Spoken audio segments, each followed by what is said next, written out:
আসসালামু আলাইকুম dear viewers, Microsoft word টিউটোরিয়ালে আপনাদের জানাই স্বাগতম।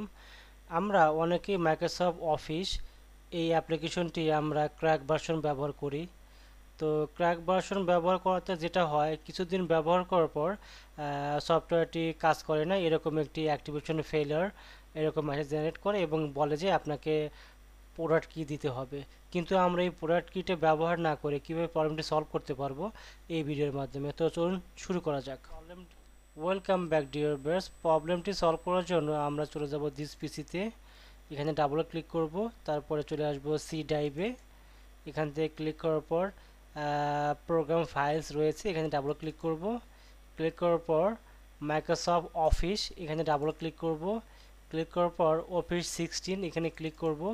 ক্লিক করার পর দেখুন এই যে একটি ইএক্সি রয়েছে, osppreme.exe।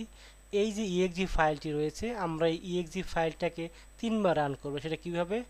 রাইট বাটন ক্লিক করে রান অ্যাজ অ্যাডমিনিস্ট্রেটর এখানে ক্লিক করব একবার, আবার ক্লিক করলাম রান অ্যাজ অ্যাডমিনিস্ট্রেটর দুইবার, আমরা আবার ক্লিক করব রান অ্যাজ অ্যাডমিনিস্ট্রেটর তিনবার ক্লিক করলাম। তিনবার ক্লিক করাতে আমাদের প্রবলেমটি সলভ হয়ে যাবে। তো চলুন আমরা চেক করি। কেটে দিলাম, আমরা চলে যাই মাইক্রোসফট অফিসে। আমি সার্চ দিচ্ছি, চলে আসছে মাইক্রোসফট ওয়ার্ড। এখানে ক্লিক করি, নিউ ব্ল্যাঙ্ক ডকুমেন্ট নেই।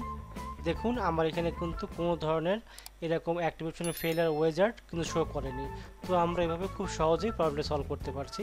তো ডিয়ার ভিউয়ার, যদি আমার এই ভিডিওটি ভালো লাগে অবশ্যই লাইক শেয়ার কমেন্টস করবেন, আর যদি নতুন হয়ে থাকেন অবশ্যই সাবস্ক্রাইব করে আমাদের পাশে থাকুন। আসসালামু আলাইকুম রহমতুল্লাহ।